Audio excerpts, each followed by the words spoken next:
સમય અટકી જાય છે અને વહેણ થંભી જાય છે. દરિયા ઝૂલે છે અને પર્વત ઝૂકી જાય છે જ્યારે કાગળ અને કલમનો સ્પર્શ થાય છે. સ્પર્શ, અનુભૂતિથી અભિવ્યક્તિ સુધીની સફર. નમસ્કાર દર્શક મિત્રો, હું છું હર્ષ અને આ છે આપનું વીઆર લાઈવ. વીઆર લાઈવ એક એવી જગ્યા, એક એવી ન્યૂઝ ચેનલ કે જ્યાં તમને દરેક પ્રકારના કાર્યક્રમો માણવા મળે, સાંભળવા મળે, જોવા મળે. જેમાં આપણે દર રવિવારે બપોરે 12 વાગ્યાનો આ કાર્યક્રમ કે જ્યાં અલગ અલગ સર્જકોની સાથે વાત કરીએ છીએ. અને આપણે જાણીએ છીએ કે સર્જક માત્ર કવિ લેખક પૂરતો સીમિત નથી. એક કવિ કે લેખક સિવાય પણ ઘણા બધા સર્જકો આપણી આસપાસ હોય છે. એક વ્યક્તિ તરીકે આપણે પણ એક સર્જક છીએ. શા માટે? કારણ કે આપણે પણ કોઈકની અંદર કોઈક વિચારનું સર્જન કરીએ છીએ. કોઈક એક શિક્ષક બાળકના અથવા વિદ્યાર્થીના ભણતરનું, તેના કરિયરનું સર્જન તે કરતો હોય છે. તેની સાથે સાથે એક માં પણ એક સર્જક છે, એક આર્કિટેક્ટ પણ એક સર્જક છે, ફોટોગ્રાફર પણ એક સર્જક છે. અને આ પ્રકારના અલગ અલગ સર્જકોની સાથે આપણે આ કાર્યક્રમમાં વાત કરતા હોઈએ છીએ. જે કાર્યક્રમનું નામ છે સ્પર્શ, અનુભૂતિથી અભિવ્યક્તિ સુધીની સફર. અને સર્જક આ સફરમાં જ વચ્ચે બનતો હોય છે.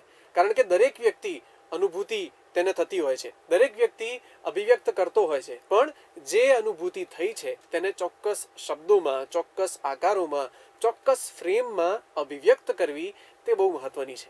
અને આ જે ચોક્કસ બંધારણોમાં જે કામ કરે છે અને પૂરી સ્વતંત્રતા સાથે કામ કરે છે તેવા સર્જકોને આપણે મળીએ છીએ આ કાર્યક્રમ સ્પર્શમાં. જેમાં હું હર્ષ આજે સ્વાગત કરવા જઈ રહ્યો છું એક એવા કવિનું કે જે પોતાની લોજિકલ અને ક્રિએટિવ આ બંને સાઇડ્સને બહુ સરસ રીતે મેનેજ કરે છે અને બંનેને બેલેન્સ કરીને આગળ વધી રહ્યા છે. આજે હું સ્વાગત કરવા જઈ રહ્યો છું ખૂબ જાણીતા કવિ અને સાથે સાથે વ્યાપારી ભાવિનભાઈ ગોપાણી. કવિ ભાવિન ગોપાણી, તેમનું સ્વાગત છે સર. નમસ્કાર. નમસ્કાર મિત્રો. નમસ્કાર મિત્રો. મેં જેમ આગળ કહ્યું એ પ્રમાણે ભાવિનભાઈ કવિ તો છે જ, કવિતા તો લખે જ છે, સાથે સાથે તે વ્યાપારી પણ છે અને ઉમદા વ્યાપારી. ને સાવ અને બંને જગ્યાએ તમે જોશો તો એ બંને જગ્યાઓ એકબીજાની વચ્ચે ભેગી નથી થતી, પણ એ ભેગી થાય છે તો એ રીતે થાય છે કે એક સુંદર કવિતાનું સર્જન થાય. અને આજે આપણે એ વિષય ઉપર વાત કરવાના છીએ કે જ્યારે પણ આપણે મંચ ઉપર જઈને કવિતાનું પઠન કરીએ, કાવ્ય પઠન કરીએ, ત્યારે કઈ કઈ બાબતો આપણે ધ્યાન રાખવાની હોય છે. પણ ભાવિનભાઈ, આપણે એ વિષય પર આગળ વધીએ પહેલા મારે તમને આ પૂછવું છે કે તમે કવિતા તરફ કેવી રીતે વળ્યા? તમારી નજર કોણે એ કવિતા તરફ કરી અથવા કેવી રીતે થઈ? હર્ષભાઈ, જ્યારે કોલેજમાં હતા, અમે કોલેજમાં એ જે સમય હતો, ઘણા વર્ષો થઈ ગયા, લગભગ 28-30 વર્ષ પહેલાંની વાત છે. પણ એ વખતે જગજીતની ગઝલો ખૂબ સાંભળતા હતા, જે જગજીતસિંહે ગાયેલી હોય. ઉર્દૂના ખ્યાતનામ કવિઓની ગઝલ જગજીતસિંહે ગાયેલી હોય. પછી પુરુષોત્તમ ઉપાધ્યાય, ગુજરાતીમાં આશિષ દેસાઈ અને મનહર ઉદાસ, આ બધી ગઝલો સાંભળતા હતા. અને મૂવીમાં બી કોઈ ગઝલ આવે, જ્યારે ગઝલ જે મૂવીના સોંગ હોય એમાં જે ગઝલનો ખાસ પ્રકાર હોય ને ખૂબ આકર્ષતો હતો. તો ત્યારથી ગઝલની નજીક, કવિતાની નજીક જવાનું એ રીતે શરૂ થયું, સાંભળવાથી શરૂ થયું. અને પછી તમે કવિતા લખવા તરફ ધીમે ધીમે આગળ વધ્યા. પણ સાથે સાથે તમે કોલેજમાં ભણ્યા, સાથે વ્યાપાર પણ કદાચ શરૂ થયો હશે. તો આ વ્યાપાર તમારામાં પહેલા આવ્યો હતો કે પહેલા કવિતા આવી હતી? હા, આ સારો સવાલ એટલા માટે છે કે કવિતા તો ના કહી શકાય, પણ કોલેજ કાળમાં જોડકણા ખૂબ લખતા હતા. અચ્છા. એ આ બધી ગઝલ સાંભળીને એટલી ખબર પડતી હતી કે પ્રાસ મળવો જોઈએ, રદીફ કાફિયા, જે મટલા મકતા, થોડી થોડી ખબર પડતી હતી, પણ મીટરની એટલે કે છંદની બહુ કંઈ જાણકારી હતી નહીં. એટલે જોડકણા લખતા હતા, કવિતા તો ના કહી શકાય. પણ પછી વેપાર, મેરેજ થયા, વેપાર શરૂ કર્યો અને વેપાર થોડો સેટ થયો. પછી ખ્યાલ આવ્યો કે આમાં છંદ, મીટર શીખવું જરૂરી છે, બહેરના પ્રકારો જાણવા જરૂરી છે. જે મેં 2011ની સાલમાં એ શીખવા મને તક મળી સોશિયલ મીડિયાના કારણે. એના માટે પણ હું સોશિયલ મીડિયાનો આભારી છું કે એની ઉપર ઘણા એવા મિત્રો મળ્યા જેની પાસેથી આ શીખવા મળ્યું અને પછી એ તરફ આગળ વધી શકાયું. અને એક બહુ ચોક્કસ વાત છે કે આ સોશિયલ મીડિયાએ, હા, દુનિયા નાની કરી છે, એ રીતે પણ કરી છે કે તમારે જ્યારે પણ શીખવું હોય એ તમે આસાનીથી શીખી શકો છો. એ નિસ્બત ખાલી અંદર હોવી જોઈએ. તો ભાવિનભાઈ, હવે પછીનો પ્રશ્ન એ કે જ્યારે પણ તમે આ કવિતાઓ લખતા થયા, લખાઈ ગઈ, તમે કોઈની સામે રજૂ પણ કરી, અથવા હજી પણ એનાથી આપણે આગળ જઈએ, તમે મંચ ઉપર આવ્યા, તે ઘડી કઈ હતી, એ મુમેન્ટ તમારી લાઈફમાં ક્યારે આવી, કેવી રીતે આવી હતી? જી, એ 2013ના વર્ષમાં ભાઈ કાકા હોલમાં એક મુશાયરો હતો, જેમાં કવિ રહીશ મનિયારનું સંચાલન હતું. ઘણા કવિ મિત્રો હતા, ભાવેશ ભટ્ટ, અનિલ ચાવડા, તેજસ દવે, જી. મધુભાઈ પટેલ, પછી પંકજભાઈ હતા, પંકજ મકવાણા ગાંધીનગરના એક કવિ હતા. ઘણા બધા મિત્રો હતા, યોગેન્દુ જોશી. અને એ વખતે પહેલી વાર એક મુશાયરો જે મંચ ઉપરથી પઠન કરવાની તક મળી હોય એવો હતો, જે 2013ના વર્ષની આસપાસ હતો. અને એ દરમિયાન આપણે જે હવે વિષય તરફ આગળ જઈએ ત્યારે તમને એ અંદાજ હતો કે કેવી રીતે આ કાવ્ય પઠન થવું જોઈએ, ક્યાં કયા શબ્દ પર ભાર આપવો જોઈએ અથવા છંદ પર ભાર આપવો જોઈએ, એવો કોઈ અંદાજ તમને હતો કે કોઈએ તમને શીખવાડેલું? ના, ઘણા કવિ મિત્રોને સાંભળતા હતા, પણ એવો દર ફેરી જેટલી વાર મંચ ઉપર જઈએ ને એટલી વાર કંઈક શીખવા મળતું હોય છે. હજુ પણ એમાં અમે પરફેક્ટ છીએ કે હું પરફેક્ટ છું એવું ના કહી શકું. જેટલી વાર મંચ ઉપર જઈએ, જેટલી વાર કવિતા રજૂ કરીએ, કંઈકનું કંઈક શીખતા હોઈએ. પણ એ સમય એવો હતો કે જ્યારે મીટરને પકડીને વાંચવાની એક નવું શીખેલા હતા, એટલે કે એવી આદત હતી કે મીટર પ્રમાણે વાંચીએ, જે ખરેખર ના હોવું જોઈએ. આપણે આપણા ભાવ પ્રમાણે વાંચવું જોઈએ. કવિતા જ્યારે આપણે વાંચીએ તો એમાં લય બતાવવાની ભાવકોને જરૂર નથી. ભાવકો છે કે જે કવિઓ છે લય જાણી જ જવાના છે. એ આપણે આપણી રીતે બોલચાલની ભાષામાં કવિતા કે ગઝલ વાંચીએ, જો તરન્નુમ ના હોય તો એ વધારે સરળતાથી પહોંચે. જેમાં ભાવ આપણે એડ કરી શકીએ, આપણી જે આપણા ભાવથી આપણે લખી છે એ જ ભાવથી વ્યક્ત કરીએ તો ભાવકને વધારે સારી રીતે કવિતા પહોંચે. ભાવિનભાઈ, આ તમે એક બહુ નવી વાત કરી મને, કારણ કે અત્યાર સુધી જેટલી પણ મારી વાતચીત આ લય ઉપર, છંદ ઉપર થઈ છે, ત્યારે મોટાભાગનાએ એવું કહ્યું છે કે છંદબદ્ધ વંચાવવું જોઈએ અને ભાવ એટલો બધો હાવી ન થવો જોઈએ તમારા પઠન પર કે એ છંદ છે અથવા એની જે લય છે એ કવિતામાંથી નીકળી જાય. આમ તો આ સવાલ ઘણો પાછળ હતો, પણ હું હવે અત્યારે પૂછી લઉં કે આ જે છંદબદ્ધ કવિતા, ગઝલો તો કદાચ મોટા ભાગે છંદમાં જ હોય છે, તો આ છંદબદ્ધ કવિતા અથવા ગઝલ એને છંદમાં જ વાંચવી જોઈએ કે પછી જેમ કોઈક એક એક્ટરને તમે આપો અને એક્ટર પોતાની રીતે એને કોઈક એક જગ્યાએ ભાર આપીને પોતાની સમજણ પ્રમાણે વાંચે છે, એ કરવું જોઈએ? એકચ્યુઅલી એને છંદમાં લખવાની જરૂરી છે, વાંચવાની જરૂરી નથી. તમે જ્યારે વાંચો, જ્યારે એને કોઈ સંગીતકાર એને ધૂન આપે છે, એને સ્વર કે સૂર આપે છે, ત્યારે એ આપી શકશે જો મીટરમાં હશે તો. લખવાની છંદમાં છે, દરેક પંક્તિ તમારી મીટરમાં છંદમાં લખાવી જોઈએ. પણ જ્યારે એનું પઠન કરો છો ત્યારે તમે એનો ભાવ ઉમેરીને જે રીતે સરળ વાતચીત કરો છો એ જ રીતે પઠન કરો તો એ વધારે સારી રીતે પહોંચે. અચ્છા, અને આની પહેલાના જવાબમાં તમે એક શબ્દ વાપર્યો તો તરન્નુમ, એ પણ એક કાવ્ય પઠનનો પ્રકાર છે, તો આના સિવાયના કોઈ પ્રકારો છે? ના, આમાં જ્યારે ગઝલની મૂળ વાત છે તો એક તો કોઈ પણ એને સૂર આપીને, સ્વર આપીને ગાઈ શકે કવિતાને, તરન્નુમમાં રજૂ કરી શકે અને એકદમ સીધી સાદી રીતે બોલચાલની ભાષામાં પણ કવિતા કહી શકે. જે રીતે એણે લખી હોય એ જ રીતે આખી વાત, આખી પંક્તિએ સપાટ રીતે પણ સરસ રીતે કહી શકે. પણ તરન્નુમ જે છે એ સમય થોડો વધારે લઈ લે. અત્યારે કેવું છે કે આપણે ક્રિકેટ મેચમાં બી જોઈએ તો પહેલા ટેસ્ટ મેચ હતી, પછી વન ડે હતી, હવે 2020 છે, કદાચ આવતા વર્ષોમાં 12 ઓવરની મેચ પણ હોય છે. આપણે કવિતામાં કંઈ ટૂંકું નથી કરવાનું, પણ જ્યારે તરન્નુમમાં એક કવિતા રજૂ કરીએ, હવે કવિ પાસે મંચ ઉપર 10 મિનિટનો 15 મિનિટનો સમય હોય, એ જો તરન્નુમમાં રજૂ કરશે તો 2 કે 3 કવિતા મુશ્કેલથી એ વાંચી શકશે. પણ જો એ બોલચાલની ભાષામાં સીધી કવિતા વાંચશે તો એ એના 10-15 મિનિટના સમયમાં 5-6 કવિતા વાંચી શકશે. તો એ ભાવક સુધી બી વધારે કવિ પહોંચી શકશે અને કવિને બી પોતાની કવિતાઓ ખોલવાનો વધારે તક મળશે. બીજું, બધાનો અવાજ કે બધાનો સૂર સારો નથી હોતો. કવિ સારા હોય પણ સૂર સારો ના પણ હોય. તો એ તરન્નુમ ઘણીવાર એની કવિતાને દબાઈ દે છે જો એનો સૂર કે સ્વરમાં એને નહીં ફાવટ હોય તો. એટલે અત્યારે કવિ જે રીતે એકદમ જ બોલચાલ કરતા હોય, વાતચીત કરતા હોય એ રીતે કવિતા વાંચીને, ઉર્દુમાં પણ હજુ ઘણી જગ્યાએ આપણે તરન્નુમ સાંભળીએ, ગુજરાતીમાં તો ઘણું ઓછું સાંભળવા મળે છે. ઉર્દુમાં ઘણી જગ્યાએ આપણે સાંભળતા હોઈએ છીએ, પણ પ્રમાણ બહુ જ ઓછું થઈ ગયું છે. જે વર્ષો પહેલાં હતું અને અત્યારે બહુ જ ઓછું પ્રમાણ થઈ ગયું છે તરન્નુમમાં પઠન કરવાનું. તો આ તરન્નુમમાં એટલે તમે જે પ્રમાણે કહ્યું એ પ્રમાણે એ કોઈક એક સ્વરાંકન કદાચ કવિ જ પોતે આપી દેતો હોય, મૂળભૂત બેઝિક, અને પોતે એને ગાય. તો મારે એ પ્રશ્ન છે કે ઓડિયન્સ, અત્યારના સમયની ઓડિયન્સ, એની અંદર એ ધીરજ અથવા એ સમજ છે કે તરન્નુમમાં જે કવિતા વંચાઈ રહી છે, બોલાઈ રહી છે, એને એક્સેપ્ટ કરે છે?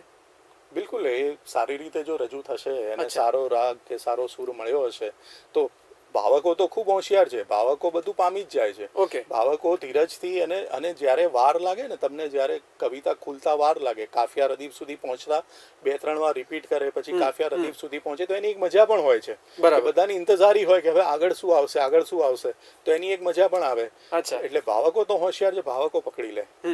અને તરન્નુમની તમે વાત કરી ત્યારે મેં એક જ કવિ એવા છે કે જેમનું રેકોર્ડિંગ જૂના કવિમાંથી મેં સાંભળ્યું છે, જે સારેગામા ઉપર ઉપલબ્ધ છે, બરકત વિરાણી બેફામનું.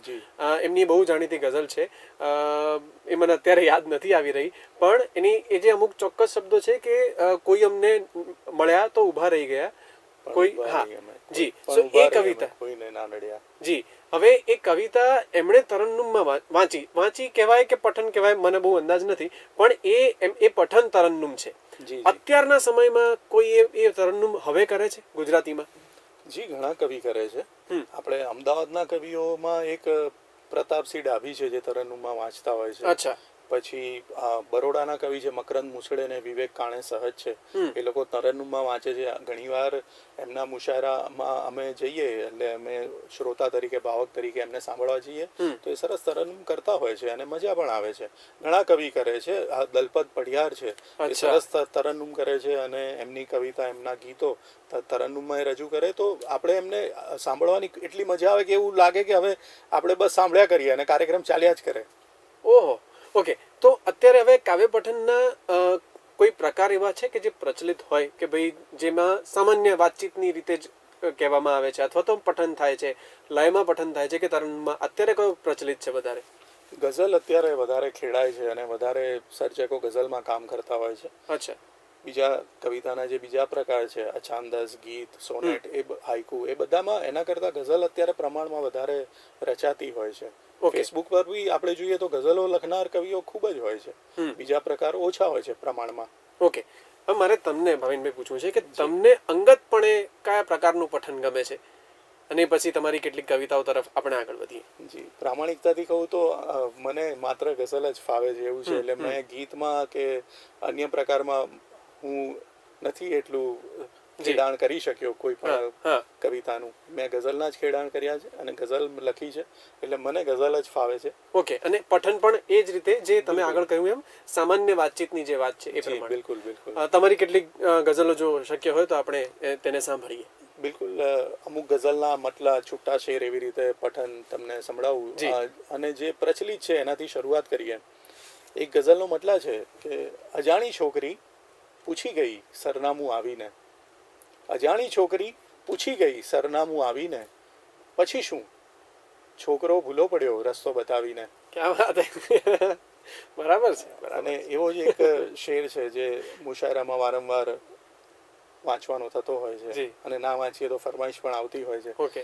સિગરેટને રસ્તા ઉપર આ રીતથી ના ફેંક ભાઈ, સિગરેટને રસ્તા ઉપર આ રીતથી ના ફેંક ભાઈ, આ દેશમાં ચંપલ ઘણા તળિયેથી કાણા હોય છે. ક્યાં વાત હે. બે આમ જુઓ તો કવિ તરીકે, સર્જક તરીકે તમારી પાસે જે પેલી જવાબદારી કહો તો જવાબદારી, અથવા સમાજ માટે તમે કેટલા જાગૃત છો તેની વાત.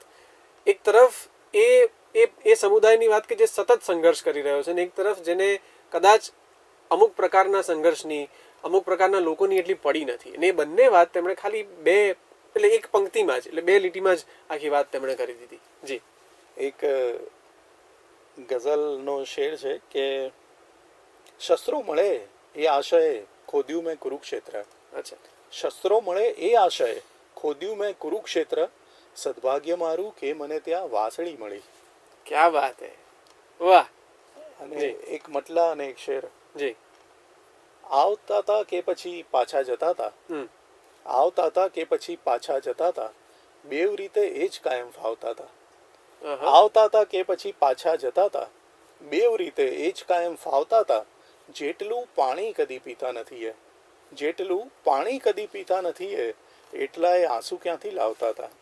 ક્યાં વાત હે. તે છતાં પણ એમના ચંપલ ઘસાયા, તે છતાં પણ એમના ચંપલ ઘસાયા, આમ તો કાયમ હવામાં ચાલતા હતા. ઓહ, ઓકે, ઓકે. અને આ જે ગઝલ અથવા તો જે શેર તમે વાંચ્યા, એનો જે પહેલો શેર તમે કહ્યો ને, એનાથી મને મરીઝનો એક શેર યાદ આવ્યો કે તમે આવ્યા છો પાછા જવાને તો ભલે જાઓ, તમે મારું જીવન છો, તમને અટકાવી નથી શકતો. અહીંયા પણ એ જ વાત અને કેટલી જુદી રીતે અને કેટલી મજાની રીતે કે તમે એ વ્યક્તિ પાણી કેટલું પીતા હતા એ નથી ખબર, પણ એનાથી વધારે આંસુ તેઓ સારતા હતા. એ મળ્યા હતા ગલીમાં ને ખરી કમાલ થઈ ગઈ. હમ. એ મળ્યા હતા ગલીમાં ને ખરી કમાલ થઈ ગઈ. અમે હાલચાલ પૂછ્યા, શરૂ બોલચાલ થઈ ગઈ. હા હા હા, ઓહો. એ મળ્યા હતા ગલીમાં ને ખરી કમાલ થઈ ગઈ. અમે હાલચાલ પૂછ્યા, શરૂ બોલચાલ થઈ ગઈ. જે પડી ગયો તો ઝંડો હતો કેસરી કે લીલો. જે પડી ગયો તો ઝંડો હતો કેસરી કે લીલો. હતો વાંક બસ હવાનો ને સડકા લાલ થઈ ગઈ. ક્યાં વાત હે, બહુ જ સચોટ વાત કરી. ના સમયની, આ સમાજની, અત્યારના અહીં જે સાંપ્રત વાતો છે ને, એ કવિ જો આ રીતે કહી જાય, અને એટલા માટે જ પેલું કહેવાતું હોય છે કે તલવાર અને કલમ બંને પોતપોતાની રીતે મજબૂત હોય છે, ને કલમ વધારે, કારણ કે કલમ કટાતી નથી, કારણ કે એનામાં એ સાંપ્રત જીવનની એ વાતો હંમેશા વણાયેલી હોય છે. ભાઈ હવે આપણે વિષય પર થોડા વધુ આગળ જઈએ. તમે જે રીતે અત્યારે કવિતાનું પઠન કર્યું, આમ જોવા જાઓ તો એ ગઝલો છે. ગઝલો મોટાભાગે છંદમાં લખાય અને તમે સામાન્ય રીતે આખી વાતને કહી દીધી, પણ અમુક અમુક જગ્યાએ તમે બે શબ્દો વચ્ચેની ખાલી જગ્યા ક્યાંક લાંબી હતી, ક્યાંક ટૂંકી હતી, ક્યાંક કોઈક એક શબ્દ પર ભાર વધારે હતો. તો પ્રશ્ન આ છે કે શું અવાજથી કોઈ વસ્તુનું સ્વરૂપ, દેખાવ અથવા એક સામાન્ય વાતને તમે વધારે મોટી અથવા સાવ નાની એ કરી શકો ખરા? બિલકુલ થઈ શકે. અવાજ અંદાઝે બયાં, એ જે અંદાઝે બયાં છે એ પણ એક મહત્વની વસ્તુ છે. ઘણીવાર જે ભાવ છે એ તમારી જે એને બયાન કરવાની, જે રજૂઆત કરવાની જે રીત છે એ ભાવને વધારે ઊંડો, વધારે અસરકારક બનાવી શકે. બિલકુલ એ થઈ શકે. અને હવે આ આપણે પ્રેક્ટિસ કરવી હોય મંચ ઉપર જઈને, જ્યારે તતપપ થવા લાગે કોઈ પણ વ્યક્તિને, અને આમ તો સામાન્યપણે જોવા જાઓ તો કોઈ અનુભવીને પણ મંચ પર જતા પહેલા થોડી વાર માટે નર્વસનેસ થાય, કારણ કે તેની પાસે અનુભવ જ છે એટલો લાંબો, એટલા માટે એ નર્વસનેસને એ પોઝિટિવલી લે છે. પણ જે નવા નવા આવી રહ્યા છે અને મંચ ઉપર જતા ગભરાય છે, નર્વસ નથી થતા પણ એ ગભરાટ છે, એ વ્યક્તિઓ કેવી રીતે પ્રેક્ટિસ કરીને પોતાના આ પઠનને વધારે સારું, વધારે ચોક્કસ બનાવી શકે?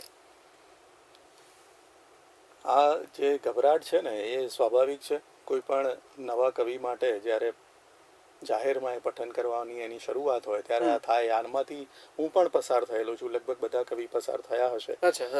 પણ એનો એક ઉપાય એવો થઈ શકે કે જ્યારે તમે તમારા પરિવારને એક રચના તમે રચી, તમારી પાસે એક કવિતા તૈયાર થઈ, ગઝલ તૈયાર થઈ, તો તમે પોતે તો એના પહેલાં શ્રોતા છો જ. તમે સૌથી પહેલાં તો એને સાંભળશો એકાંતમાં, તમે જ બોલશો, તમે જ સાંભળશો. પણ તમારા પરિવારને, તમારા મિત્રોને, જેમને કવિતામાં રસ છે તેની સામે પઠન કરો. અને એ પઠનમાં એ જે પ્રેક્ટિસ થશે ને, પછી જ્યારે મંચ ઉપર પઠન કરવાની આવશે તો એ પ્રેક્ટિસ પણ કામ આવશે. જેમને બી તમારી કવિતામાં રસ છે એની સામે એનું પઠન ખુલીને કરો, મોટેથી કરો. આપણે એકાંતમાં તો કરતા હોઈએ, પણ કોઈની સામે કરવાથી એક એ પ્રેક્ટિસની શરૂઆત થશે. અને મંચ ઉપર જ્યારે પણ એનું પઠન કરવાનું આવશે ત્યારે એ કરેલી પ્રેક્ટિસ કામ આવશે. ઓકે. અને ભાવિનભાઈ, મૂળ જે વાત આવતી હોય છે ને, મોટાભાગના જે લોકો મંચ ઉપર જાય, ગભરાટ આવતા હોય એના અમુક અમુક કારણો એ હોય છે કે એમને ખબર છે કે મારામાં આ ખામી છે. સૌથી પહેલી ખામી જે એ લોકોને દેખાતી હોય, અને મેં પણ જે નોંધી છે કે એ લોકો એવી વાત કરતા હોય કે મારામાં આ ખામી છે, જ્યારે એટલું હોતું નથી, એ છે ઉચ્ચાર શુદ્ધિ. હવે આ ઉચ્ચાર શુદ્ધિ માટે કરવાનું શું? કારણ કે લખાય છે ત્યારે એ ભાષા જુદી હોય છે, અને બોલાય છે ત્યારે, કારણ કે ઉછેર, તમારું આસપાસનું વાતાવરણ, ઘણું બધું એવું બને છે કે જેના લીધે તમારી ભાષામાં એક એક્સેન્ટ બંધાય, અને એ જે લહેકો છે એ તરત કાઢવો અઘરો છે. અમુક વાર એવું બને કે એ લહેકામાં જ જો કવિતા કહેવાય, વંચાય તો વધારે મજા પડે, ને જો એ આખો લહેકો બદલાઈ જાય, સામાન્ય અથવા શુદ્ધ થઈ જાય, તો એની મજા મરી જાય છે. હવે અહીંયા બેલેન્સ ક્યાં કરવાનું છે? લહેકો સુધારવામાં કે લહેકો જાળવી રાખવો અને બેલેન્સ કરવું બંને તરફ? ઉચ્ચાર શુદ્ધિ બહુ અગત્યની વસ્તુ છે. એ કરવા માટે તમારે પઠન કરવું જ પડે. જેટલી વાર એક શબ્દને બોલશો, જેટલી વાર એનું પુનરાવર્તન કરશો, એટલો એ શબ્દ ઉપર આપણો કમાન્ડ વધતો જાય. પછી એને બોલવામાં તકલીફ નહીં પડે. શરૂઆતમાં 5-6 વાર કદાચ તકલીફ પડે, પણ એ શબ્દને, અને જ્યારે ફ્લોમાં આવે ત્યારે એ જ્યારે કવિતાનું આપણે પઠન કરીએ વારંવાર, ત્યારે ફ્લોમાં પણ એ શબ્દને એ રીતે બોલી શકાશે જેમાં ઉચ્ચાર નહીં બગડે.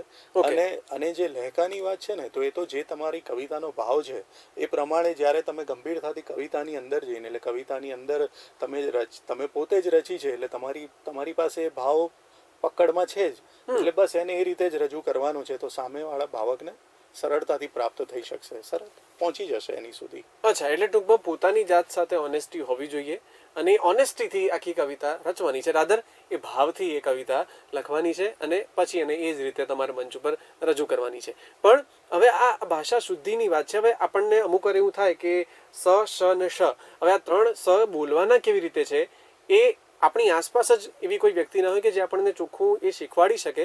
તો આ નાના નાના અક્ષરોમાં જે ભેદ પડતો હોય ને એના લીધે આખા અર્થો જે બદલાઈ જાય, જેમ કે ચોરી અને ચોરી અને ચોળી, હવે આમાં ત્રણ એક જ શબ્દ જેમાં અલગ અલગ માત્રા અલગ અલગ રીતે બોલાય. હવે તમારી આસપાસ આવા કોઈ સોર્सेस નથી જે તમને કંઈક શીખવાડે અથવા ટોકે, તો એ શુદ્ધિ તરફ કેવી રીતે જઈ શકાય?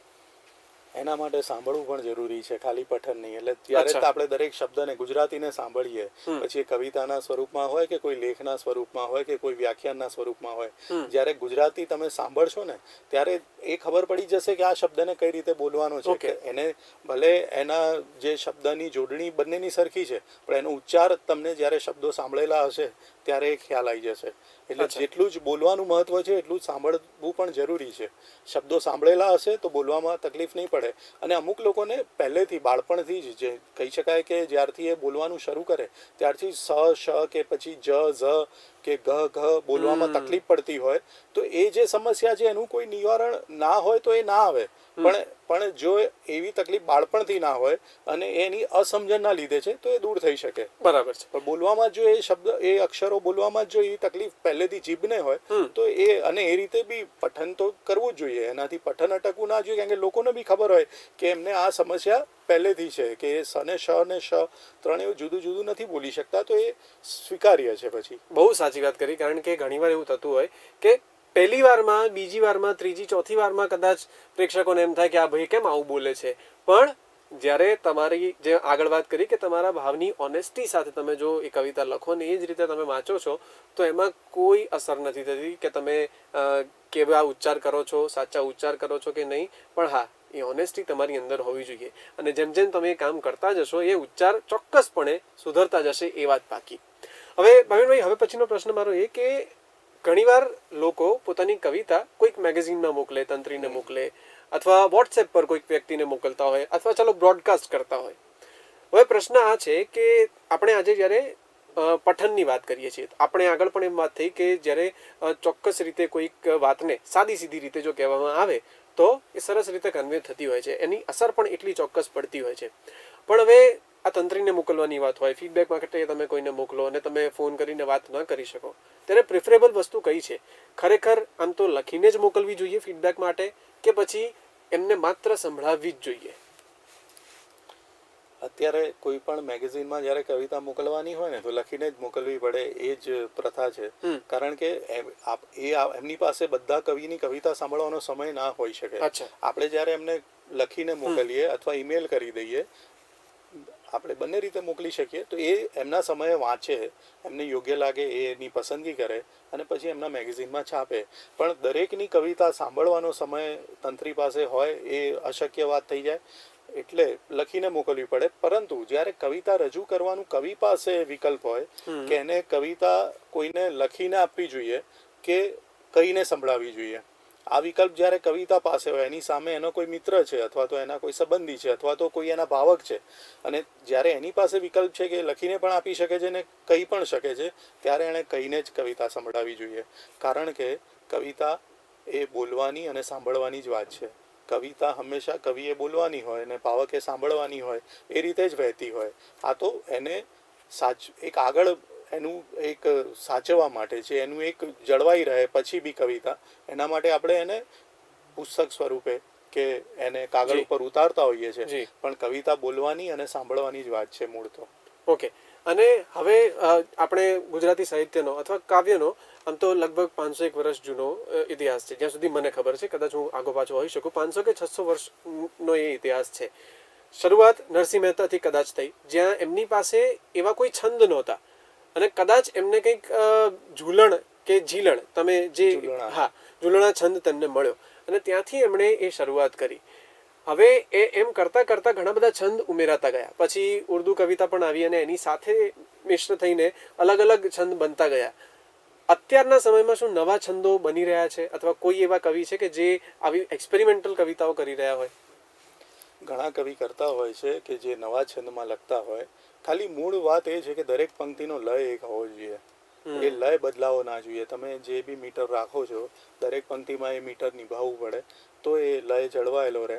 અને ઘણા બધા છંદ ઓલરેડી છે એટલે આમ તો નવા નહીં. અત્યારે જે અરૂઝના ઉર્દુના જે છંદો છે જે લગભગ 350 થી 450 જેટલા છંદોમાંથી અત્યારે ખેડાતા હશે. ગુજરાતીમાં ખેડાય છે 30-35 છંદ અને ઉર્દુમાં બી 60-70 છંદ ઉપર વધારે એટલે કામ થતું હોય. બાકીના છંદો ની જાણકારી અથવા તો એનો ઉપયોગ ઓછો હોય છે. પણ આટલા બધા છંદ તો ઓલરેડી છે જ અને નવા બી એમાં નવો બી તમે એમાં કંઈક સર્જન થઈ શકે કે કરી શકો એનો વાંધો જ નથી. પણ મૂળ વાત એ છે કે લય દરેક પંક્તિનો જળવાવો જોઈએ. તમે જે મીટરથી શરૂ કરી ત્યાંથી જ એ છેલ્લી ગઝલનો છેલ્લો શેર છેલ્લી પંક્તિ પણ એ જ મીટર બધામાં એ મીટર જળવાવું જોઈએ. ઓકે, આમ મને આ વધારે થોડા આ શબ્દો પર થોડો વધારે પ્રકાશ પાડશો કે આ મીટર એટલે શું? એક લંબાઈ છે કે શું છે આખી વાત? હા, એ મીટર એટલે છંદ જ છે. એટલે મીન્સ એક માપ છે જે આપણે પંક્તિની લંબાઈ નથી, પંક્તિના જે શબ્દો છે ને એનું માપ છે. ઓકે. અને એ જ્યારે એ હોય ત્યારે એને રાગ આપવો સરળ રહે, લય તૂટે નહીં. એક જ લયમાં આખી કવિતાનો રાગ મળી શકે. ગાયકીમાં એ સારું રહે, વાંચવાની એની મજા આવે. ક્યાંય લય તૂટે ને તો એ આખું આપણું વાંચવાની મજા ઓછી થઈ જાય. એટલે એ લય ગઝલની શરત છે કે એમાં મીટર જળવાવું જોઈએ, એમાં લય જળવાવો જોઈએ, લય તૂટવો ના જોઈએ. એવી જ રીતે ગીતમાં બી લય જળવાવું જોઈએ. ગીત બી દરેક કવિતાના જે બંધારણના નિયમ છે ને એ જળવવા જોઈએ બસ. કારણ કે એની મજા ખરેખર એ લયને લીધે વધારે આવતી હોય છે. બિલકુલ. સંગીત શીખતા જે લોકો હશે, ખાસ કરીને જે તાલ વાદ્ય સાથે જોડાયેલા હશે, તેમને ખબર હશે કે તેમને જે તાલ શીખવવામાં આવે એમાં વચ્ચે ખંડ હોય, એની વચ્ચે જે માત્રા હોય. હવે આ ખંડ માત્રા જે છે ને સાવ સાદી ભાષામાં તમે સમજો તો એ મીટર છે. અને જે વ્યક્તિઓને એ નથી અંદાજ કે આ શું છે, મીટર કેવી રીતે થાય છે, સાદી ભાષામાં સરળ ભાષામાં એક લય છે, એક રિધમ છે કે જેને પકડીને તમારે ચાલવાની છે, જે અલગ અલગ છંદની અલગ અલગ છે. બિલકુલ. ભાવિનભાઈ, હવે આપણે કાર્યક્રમને સમાપ્તિ તરફ લઈ જવો પડશે, ત્યારે છેલ્લે મારે તમારી કેટલીક એવી કવિતાઓ સાંભળવી છે. હા, મારા તરફથી અમુક એક બે ફરમાઈશ એ પ્રકારની કવિતાઓની છે કે જ્યાં તમારો વ્યાપાર અને તમારી કવિતા બંને ક્યાંક ને ક્યાંક ઝળકતા હોય, અને એ સિવાય તમને મનગમતી કોઈ પણ કવિતાઓ. વ્યાપાર કવિતામાં આવું થોડું અઘરું છે, પણ હું તમને એક કવિતા સંભળાવું જે આમ ઘણા મિત્રોએ સાંભળેલી હશે અને સાંભળવી ગમશે પણ ખરા. તમે પૂછ્યો નહીં રસ્તો, તમે પૂછો તો હું કહું ને. તમે પૂછ્યો નહીં રસ્તો, તમે પૂછો તો હું કહું ને. મને કંઠસ્થ છે નકશો, તમે પૂછો તો હું કહું ને. તમારો મિત્ર આ પહેલા રહી ચૂક્યો છે મારો મિત્ર. તમારો મિત્ર આ પહેલા રહી ચૂક્યો છે મારો મિત્ર. એ રહેશે ક્યાં સુધી હખણો, તમે પૂછો તો હું કહું ને. હજી એકવાર ઈચ્છા છે. તમારો મિત્ર આ પહેલા રહી ચૂક્યો છે મારો મિત્ર. એ રહેશે ક્યાં સુધી હખણો, તમે પૂછો તો હું કહું ને. ક્યાં વાત છે. કિનારા પર ઊભા રહીને બધા દરિયો જુએ છે પણ, કિનારા પર ઊભા રહીને બધા દરિયો જુએ છે પણ, છે કોની આંખમાં દરિયો, તમે પૂછો તો હું કહું ને. ગયો તો ઘેર હું એના, હું જેને કૃષ્ણ માનું છું. ગયો તો ઘેર હું એના, હું જેને કૃષ્ણ માનું છું. પછી કેવો પડ્યો ધક્કો, તમે પૂછો તો હું કહું ને. ગયો તો ઘેર હું એના, હું જેને કૃષ્ણ માનું છું. પછી કેવો પડ્યો ધક્કો, તમે પૂછો તો હું કહું ને. અને આ ગઝલનો અંતિમ શેર છે. પડીતી કેટલી તાળી, તમે બસ આજ જાણ્યું છે. પડીતી કેટલી તાળી, તમે બસ આજ જાણ્યું છે. પડ્યો કેવી રીતે પડદો, તમે પૂછો તો હું કહું ને. ક્યાં વાત. તમે પૂછ્યો નહીં રસ્તો, તમે પૂછો તો હું કહું ને. મને કંઠસ્થ છે નકશો, તમે પૂછો તો હું કહું ને. વાહ ભાવિનભાઈ, આજે છેલ્લો જે શેર હતો ને જી, એ પ્રકારની ઘટના મારી સાથે ઘટી છે. અને મિત્રો, મજા આ છે કવિઓની અને કવિતાની કે જ્યારે એ વ્યક્તિને તમે એટલા બધા, એક તો તમે મળતા ન હો તમારા પોતપોતાના વ્યવસાયને લીધે, કામને લીધે, ને તોય તમારા જીવનમાં જે કોઈ ઘટના આવી બની હોય, તમે જ્યારે સ્ટેજ ઉપર હતા અને કોઈક કારણસર પડદો પડ્યો અને આ ને તે ઘણી બધી વાત જે મને અત્યારે પણ યાદ આવે છે, તે ભાવિનભાઈએ કદાચ નથી જોઈ, પણ તોય એ જે સાંપ્રતતા છે ને એ તેમની અંદર આવે છે ને અહીંયા સર્જક બને છે. અમે બંને, હું કવિતા સાથે એટલો જોડાયેલો નથી, ભાવિનભાઈ એ સ્ટેજમાં મંચ સાથે એ રીતે જોડાયેલા છે કે જ્યાં તેઓ કવિતાનું પઠન કરે છે. હું કવિતાનું પઠન કરતો નથી ને છતાંય આ બે અલગ અલગ ક્ષેત્રને તેઓ આ રીતે જોડી શકે છે અને આ મજા છે કવિની, કવિતાની. ભાવિનભાઈ, છેલ્લી એક કોઈ ગઝલ તમને જે યોગ્ય લાગે અને ત્યાં આપણે આ કાર્યક્રમને વિરામ આપીએ. ખરી શ્રદ્ધાથી સૌ કોઈની શ્રદ્ધાને પગે લાગી. ખરી શ્રદ્ધાથી સૌ કોઈની શ્રદ્ધાને પગે લાગી, ચલાવ્યું છે મેં મારું કામ નમતાને પગે લાગી.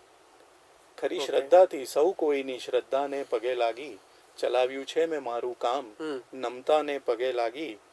અને શેર છે, હતા પડતીના કારણમાં ચરણ ખોટા શરણ ખોટા, હતા પડતીના કારણમાં ચરણ ખોટા શરણ ખોટા, થયા છે કંઈક કાગળ રાખ તણખાને પગે લાગી. અચ્છા. હતા પડતીના કારણમાં ચરણ ખોટા શરણ ખોટા, થયા છે કંઈક કાગળ રાખ તણખાને પગે લાગી. ન આપ્યો હાથ કોઈએ મદદ કરવા ન આવ્યું કોઈ, ન આપ્યો હાથ કોઈએ મદદ કરવા ન આવ્યું કોઈ, બધા સરકી ગયા ચૂપચાપ ઘટનાને પગે લાગી. ઓહ. ન આપ્યો હાથ કોઈએ મદદ કરવા ન આવ્યું કોઈ, બધા સરકી ગયા ચૂપચાપ ઘટનાને પગે લાગી. ક્યા વાત હે.